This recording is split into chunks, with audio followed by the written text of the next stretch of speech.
Modern life doesn't arrive bubble wrapped. It doesn't ask us just to perform. It asks us to perform, to live, exist, near consequence. And even very skilled people, highly trained, experienced, accomplished, often find themselves unprepared for that level of complexity.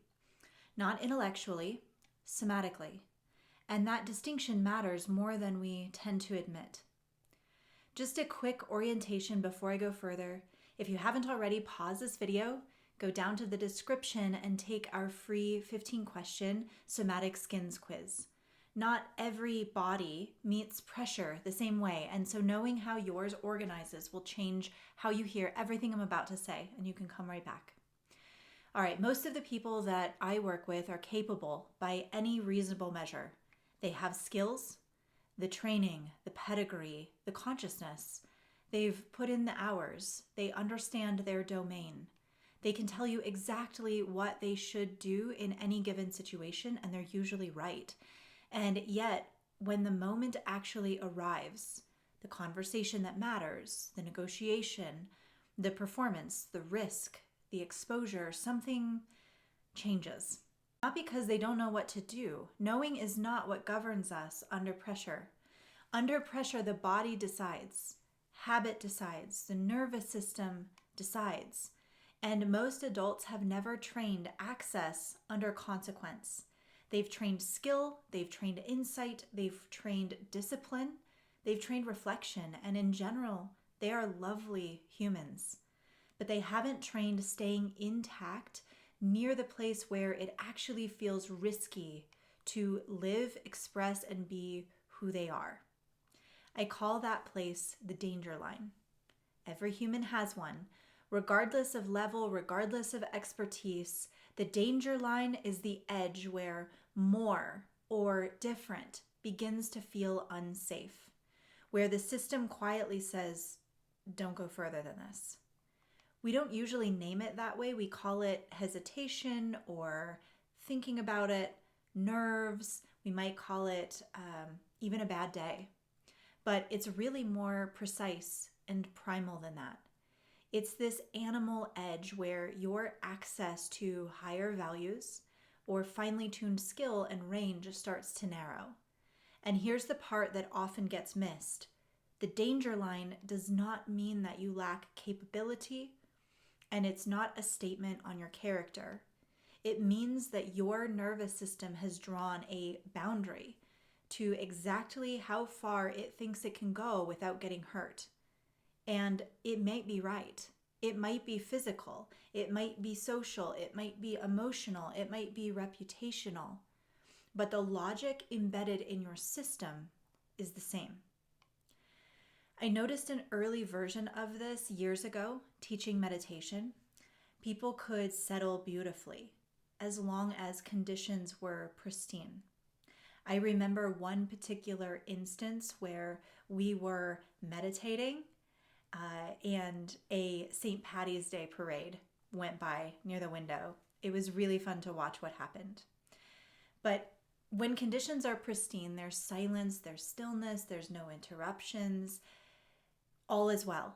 But when the smallest or parade disturbance comes, a sound, a shift, a late arrival, the entire state unravels.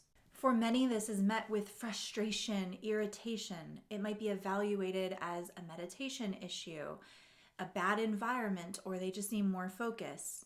And that's one approach to eliminate all conditions that are not ideal. But what if that's not the only approach? What if it could also be something else?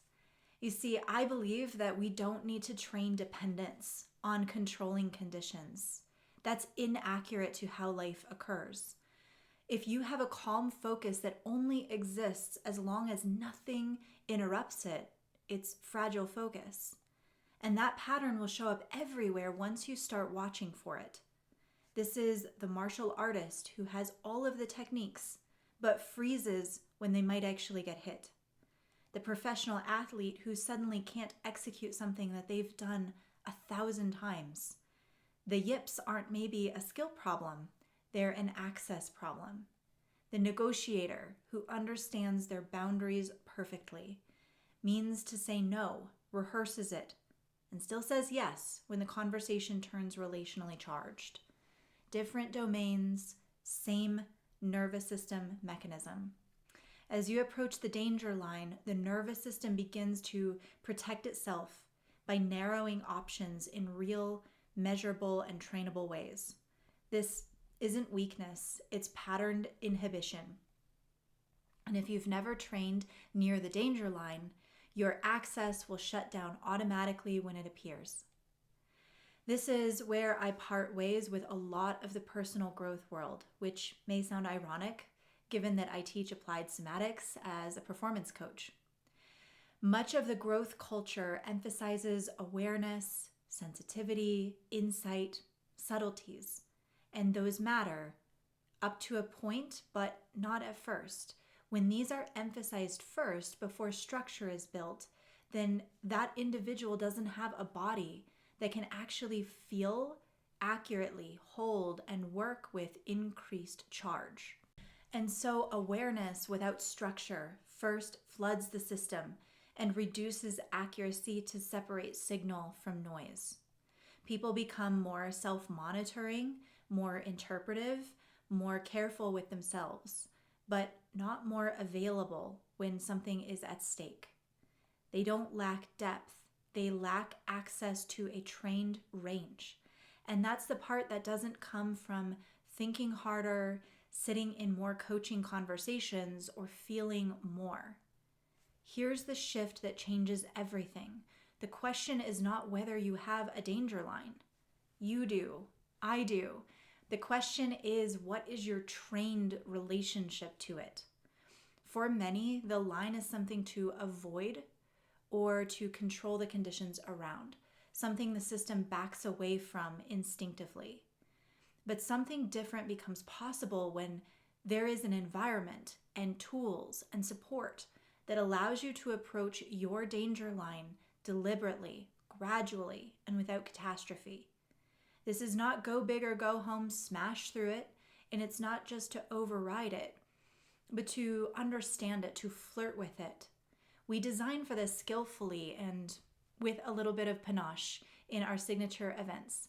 These are simulators to experience and access new range, to feel where that danger line lives in the body, to notice what happens to your breath as you near it, to recognize exact moments where you start to choose a different range of access and stay present. And that is where real proficiency develops and then is easily translated into context in your real life. This is not just proficiency and more skill, it's proficiency in embodied range.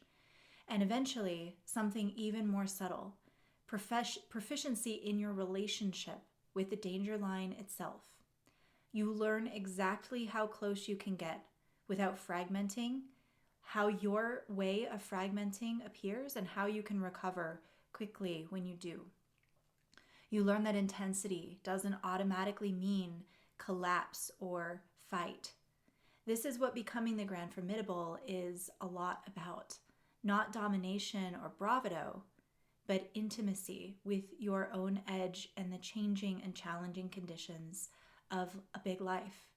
Sensitivity and strength in embodied conversation.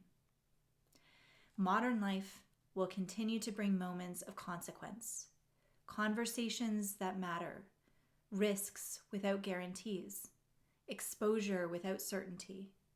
The question is not whether those moments will come or how to reduce them. The question is whether your system has been trained to stay intact when it does.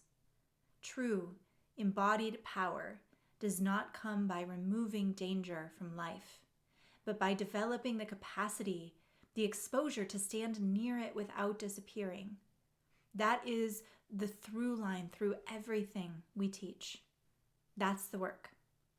If this resonated and you want to explore this kind of training environment more deeply, you'll find some important links below, books, or to reach out directly and join us for a season.